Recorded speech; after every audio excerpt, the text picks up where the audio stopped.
tout le monde peut ne photocopie après ça qui fait motindo na yé pe qui est région balancer biso image wana quelques minutes tout le temps Réalité sociale. Il faut que vous voyez, on peut dire tout de moi. Il faut que Mais quant à l'amour de Branham, ça ça vous n'allez pas diminuer ça. Oui frère, je vais choper même quelqu'un. J'aime Branham plus que Jésus.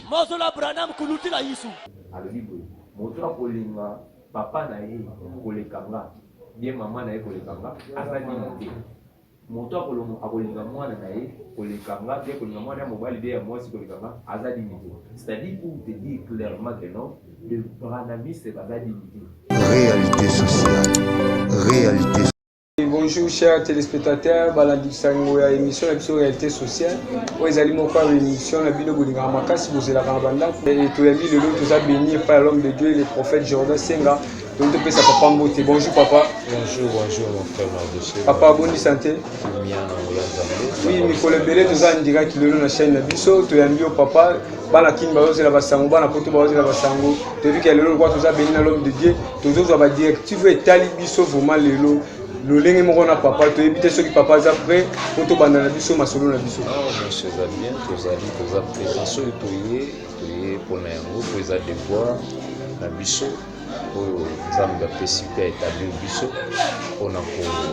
révéler et pour suka libota na nzambe. Vraiment nous sommes là pour ça. Oui papa basango église ya musala nzambe so kene ndenge nini kuna. Oui nzambe azosala mbulu tozalaki pe na 3 jours prophétiques sur la destinée d'une nation pour tout clôturer qui est l'obus samedi le premier. Vraiment nzambe azosala le beau pour tout.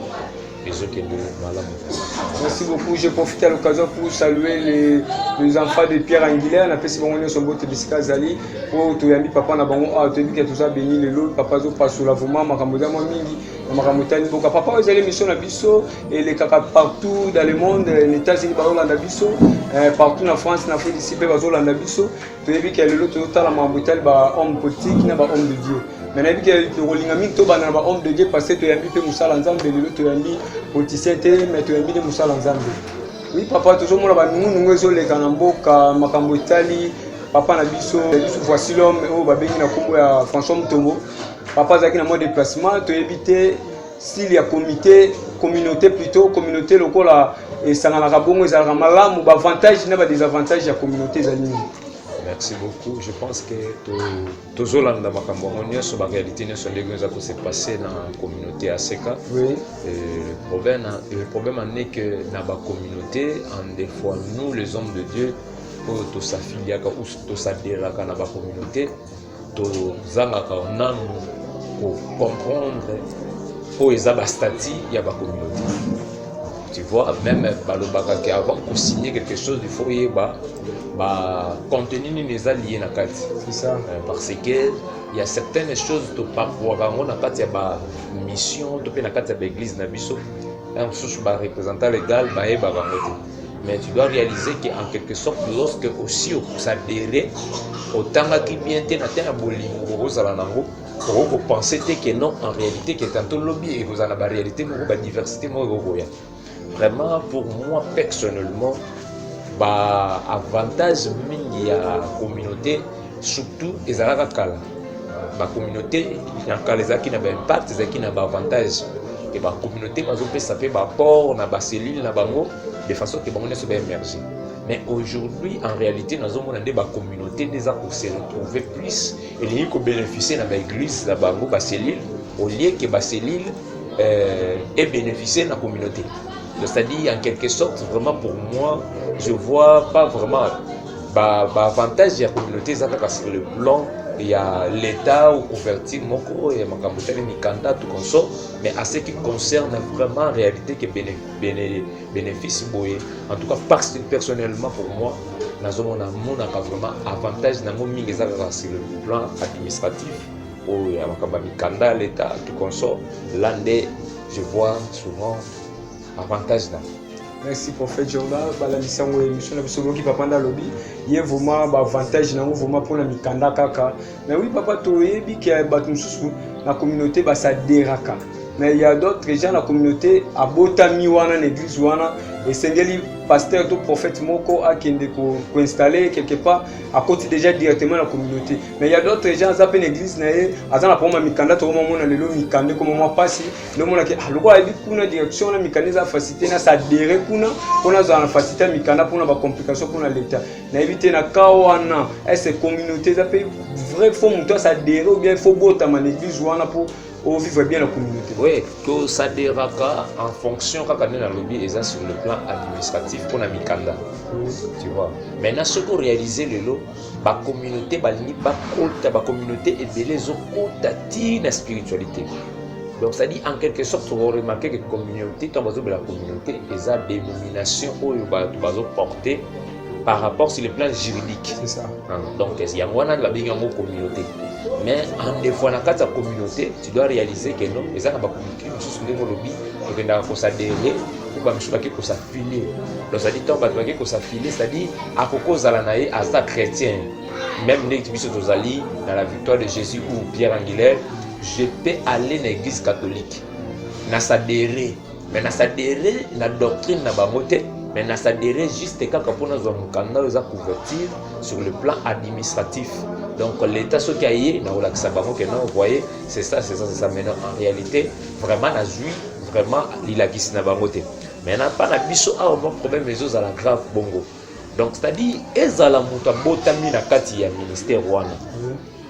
Papa, ata mutabotami na kati ya église na yo yo ntotinda ki. Il faudrait ezala pe na moi babord ne mususu ezala respecter ou vous permettre un peu mutaza ko évoluer à évoluer en autonomie. Le problème de biso ezali que non, nos églises souvent nous a autonomie. L'église est tellement combattue, l'église est tellement surveillée. C'est-à-dire, en quelque sorte, et comme le royaume, on les a surveillés, contrôlés, à tel point que non, visionnaire ou représentant légal va bénéficier physiquement et non spirituellement. Et en cause il y a des dérapages, des troubles, des divisions, et ça dans mon sein, il y a ma communauté, et ça dit parce que l'autonomie est au sein de l'église. Merci beaucoup pour faire tout ce que tu as dans la pasteur tu as vraiment dérangé dans le peuple de Dieu bazolanda biso ebele na bato bazolanda ki basangola bango pona makambo tayi papa biso voici l'homme tu dis que papa voici l'homme dans la communauté à ACK mais à un moment donné papa belaki ndenge toyoka ki papa belaki mais toyoki sous pasteur Mokisho pasteur Baraka plutôt Mokisho alobi papa belaki pona hôtel manager mais tu dis que papa belaki pona maladie akendaki bokono wana esalenga pasi elle kana opération makambo ebele ne ba pesa qui était au Kenya libana mboka pour na kobongisa so nzoto mais le lot tout le monde kozonga ya papa créer ba problème dans la communauté est-ce que mutu peut pas kokoza dans la communauté bon ba bengana e bongo en plein bien faut essayer en lettre oya na ndinga respect le quoi avec pe moko avec ça musala na kati tonga na kati ya communauté faut ko benga na ndinga respect be ko lobana e bongo na petit ba ajustement au papa ya biso mukuna sali to éviter ceux qui okoki oloba nini par là vraiment particulièrement nous sommes tous déçus par rapport à Nézir Ningezuelami parce que voici l'homme, notre papa François Aza parmi les piliers et à évangile Mboka Nabiso, Baza parmi Batoyo Bazoko même vraiment évangile Nabiso na animation nyonso autre en quelque sorte ils ont une catégorie à Batoyo ba préservant dans la vie même sur le plan spirituel, même sur le plan physique. Les gens ont minimisé la bamoté. C'est ça. Parce que pour éviter et l'oronini au lobeko salama. Tu dois remarquer que la Bible dit ceci. Lorsque David a commis un moment moko, la Bible dit que David a lobby. Est-ce que les gens ont été dans l'ibota ya Saoul? Na sala ebolam à cause de Jonathan. Jonathan azalaki sous-souté. Mais Mephibosheth, trois azalaki dans le débat, azalaki sauvé à cause il y a Boulam au tata nae Jonathan Salaki. C'est-à-dire à cause il y a bien fait moko Jonathan Salaki dans un moment David a qui combattit et ça Boulam oyo David a eu pour payer la génération de la nation. C'est-à-dire ils ont battu mususu oyo zo bungisa le ils ont négliger le lot éviter tantôt azam muto fédéral qui a soutenu yo à la longue à tester yo image moko malamu. C'est-à-dire il fallait qu'il pas équilibrer na modèle pour équilibrer. En quelque sorte, moi je peux dire que non, tout déploie parce que Azana na malade, parce que Azana na se rétablir dans le thé, il fallait qu'il pas ekende dans le lenge oyo ekende lwana. Donc il faudrait qu'il base temps ndengaye a permis après 8 ans il y a dialoguer parce que je pense qu'après qui samedi le dimanche bah annoncé donc c'était trop vite pour moi na mona vraiment pour se dire on est avec malamuté l'intervention il y a Ndeko Mugisha et ça nous a piqué vraiment, ça nous a piqué, tu vois. Et bah ça nous a fait tout comme un niveau pour comprendre que non, tout traitement ba compte rend ba compte na bisoté na ba baninga na bisoté na ba cher ou na ba étant donné que tous allez boyer na ba télévision. Et c'est ça c'est que ils ont rendre église na biso médiocre. Ils ont rendre soi-disant l'église de réveil médiocre. Le lo oyo yoka au monde mponi ni esango aleka banda kobeta masora bango leka na ba couvent na bani na bango kuna ba sala kamote. Pourquoi ba yebi ko se soutenir ba yebi ko se présenter na lobaka bosoko za na eloko lobate ovandi kimia otikina mpe makamususu. J'avais béni notre homme de Dieu à Lobaki likambu ya pasteur Mugisha en tant que comboté parce que tout ça la publicité et il a dit ça mais papa na kacho to ezali mission réalité sociale donc awa ndenge mabete soki mo landa ki détail oyo pasteur Denis les apesaki je profite aussi à l'occasion pour saluer les prophètes de la nation prophète Denis les apesaki pour na base ya pasteur Mugisha ninga Lobaki oyebi ke même makambo mosusu tozomona na mboka na biso eza réalité sociale to pengle yango makambo ebele tozomona na mboka na biso ke omona mosusu baindien bazomaltraite bakinois bana mboka en quelque sorte biso na bamboka mosusu osala yango te bazoboma bandeko na biso na bamboka libanda soki osali fo pas baboma donc c'est-à-dire ndenge elobaki pasteur Denis leske non bato mosusu boye koévoluer na bamboka na biso il faut boyebaka bo apprendre kozala na maturité mpe kozala na maîtrise ya makambo boye toza établi par Dieu. Comme nous sommes établis par Dieu, on doit contrôler le nid tozoloba et le tozoloba est-ce que écoper sa vie et le tozoloba est-ce que soki te okozala mettre makambo wana tantôt lobi okozala trop tard pour natina et ça fait mal les abongotés. Notre papa François il était malade. Tout le monde sur ton monde, il était malade. Le problème de la communauté, c'est que il faudrait que la communauté va superviser ma communauté. Or, au sein de l'église, ils ont une structure, ils ont bien élaboré, ils ont établi. Déjà, il y a des gens au Bazar qui déjà, ma serviteur au Bazar près à papa François, au Bazar déjà dans ma activité pour Kamba Moussala en absence. Donc, par là, pour éviter plein fond, le règlement, parce que papa François nous tombe jusqu'à là zone baga que papa mukuna azam papa ne et tu éviter la réalité mais mukuna kuna epe na ngamu na papa kuna lobi yete donc ozomona que non tu éviter tantôt biso to tozoka sabazo ba weleli tantôt za ngote ba mbalele ba ebi et Rolandi na ngambu ya papa mukuna azofungwa mais papa François alobi toujours c'est son père mais au théâtre mon ici nezake déjà azui mikanda oyo azako évoluer. Merci beaucoup, prophète de la nation, prophète Jordan Singa. Tout ça vraiment béni, l'émission réalité sociale. Papa, tu as évité, ma camusou, tu es ni si tu es mboka, tout le monde, tu as vraiment dérangé par Banamboka, la Bananzambe. Tu as un message partout dans le monde, même aux États-Unis. Je profite à l'occasion pour saluer le messager d'Awa et le pasteur Daniel Matondo depuis aux États-Unis. Il y a Zandria Kazola de Bisso. Tout le monde, tout le monde, papa, Nabiso, parfois, Nabiso, Brana. Tozui combo ya papa Lifoko aningisi biso manda munenge kaka prophète de la nation aningisa biso ebité soki kuna pe komela bino pe oningana ki po biso tozala ngambo Jésus Christ ba bi koto kende soko moni Yesu Christ te bima na yo koto kende soko moni ba lo bilete bima to éviter point akomi wana ezalaki kaka sentiment ou bien alingaka ningisa bana nzambo bien za ba réalité to éviter soki ezama komi na kati ya Bible ou bien bango ça la nini to éviter bango basali la Bible te basali la ka ba brochure na bango mais excusez papa to noto ba différence ya brochure na Bible brochure les a pensé oyo bwana makomaki makanisi kaka ya musakoli bwana ba réalité oyo bwana mamonaki na kati ya parcours na ye ndenge a exercaki ministère na yeza ba réalité oyo koko koma lokola ba livre oyo toyebi bato ebele bakoma ba docteur plus bakoma ba livre toyebi ba docteur ebele bakoma koma ba bible basé ebele ba docteur Silas bakoma ba bible donc toyebi bango donc ça dit en quelque sorte bon c'est comme ça ça livre oyo komi mais bango basali la Bible te parce que na lo baboye que moi personnellement ba déranger ngate parce que déjà ezeloko oyo to bikape to salela to yebi bango bandaka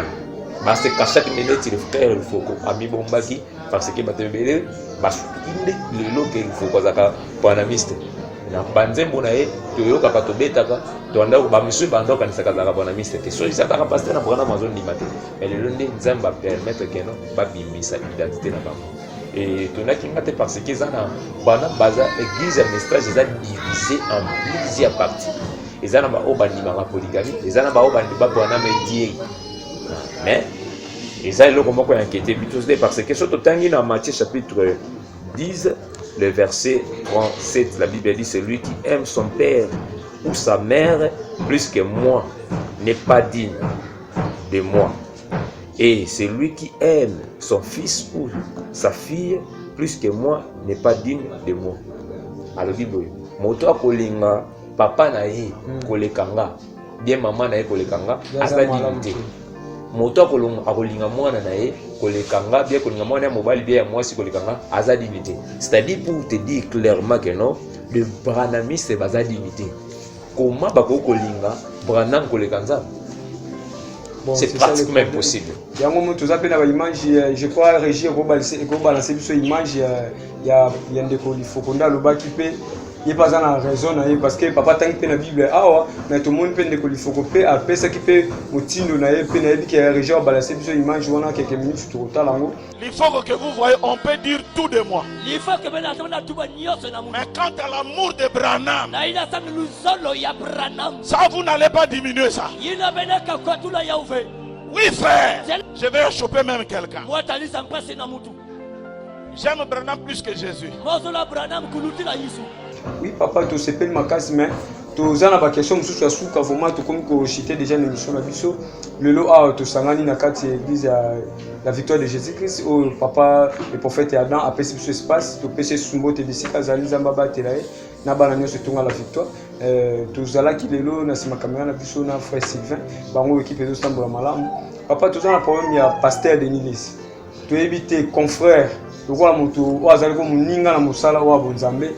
Ye azui ba mokanu lelo ya kubeta miziki moko bo ezobinisa na batu ya mukili soit disant ngaka balwaka batu ya mukili na batu ya nzambe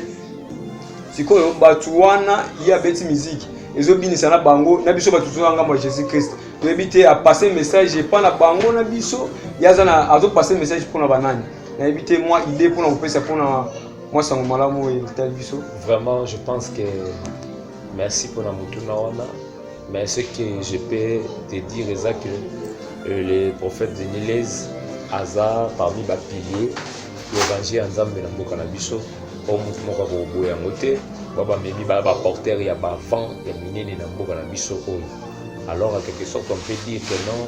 papa de Nilez aza mona mukete en quelque sorte tant où il y a sali likam il aza na vision na ye oyo azwi wande prophète to ye moko akokoza la moi na aza mieux placé tantôt pour répondre sérieusement parce que particulièrement pour nangai na éviter so na koko lobanini na koko regretter ou na koko regretter mais en soi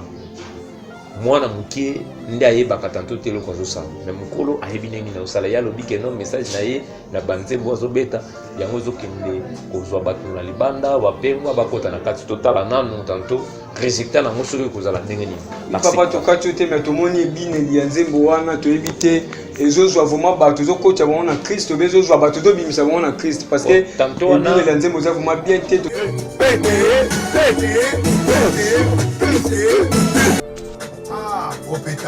Propriétage. Opesanga litoi. Wana yo. Nga. Katwa tika litoi. Oma tokita. Na kati église. Na politique. Na mama na bino. Na break the break. Na TikTok. Mama nanga. Para TikTok. Nzembo ekobetama na église, ekobetama na stade, ekobetama na bar, ekobetama na présidence, ekobetama na babis, ekobetama partout. Eloko eza makasi na kati album Monde Danse.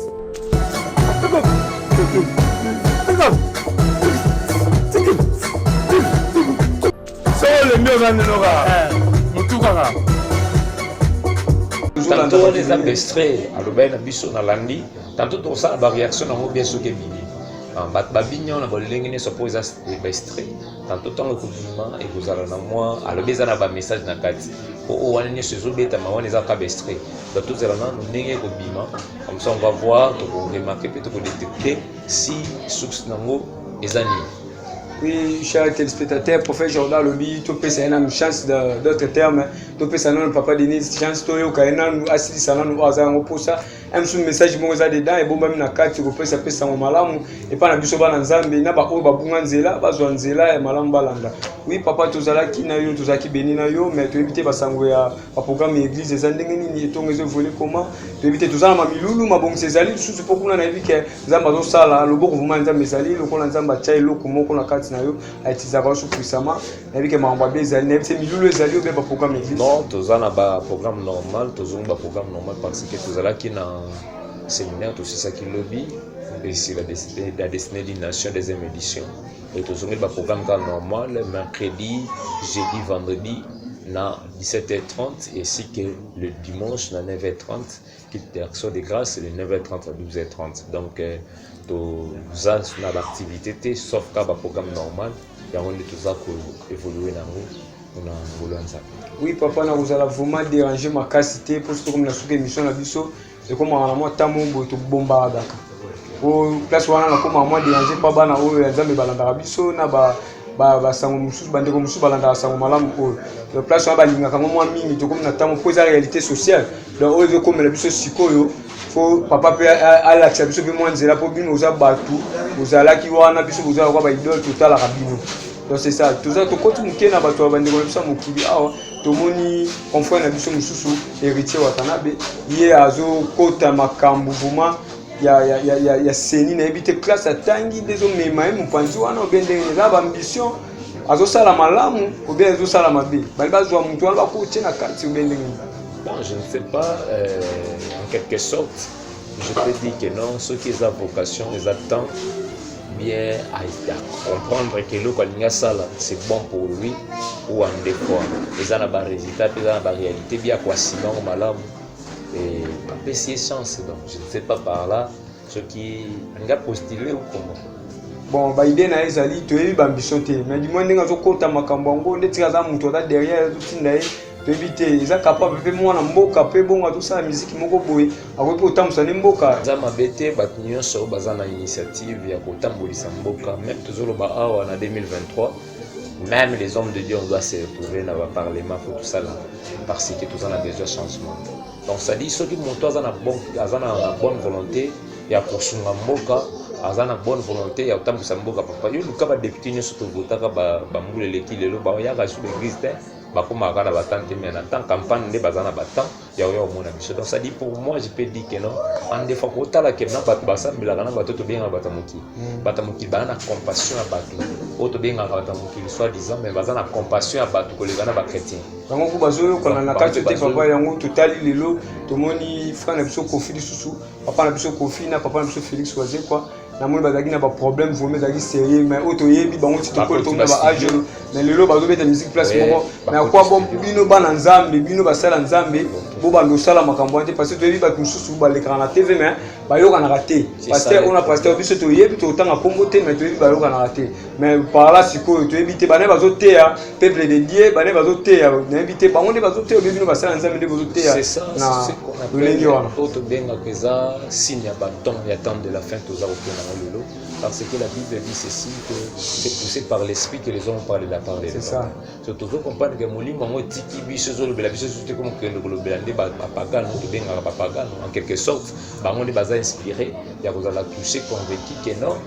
ba bongisa. Donc un peu tout ça la peine na bassin en on doit enterrer certaines choses donc il faut kundama. Ceux qui montent azana makoki ya ko postuler, musa na na makoki ko postuler muta bonne foi.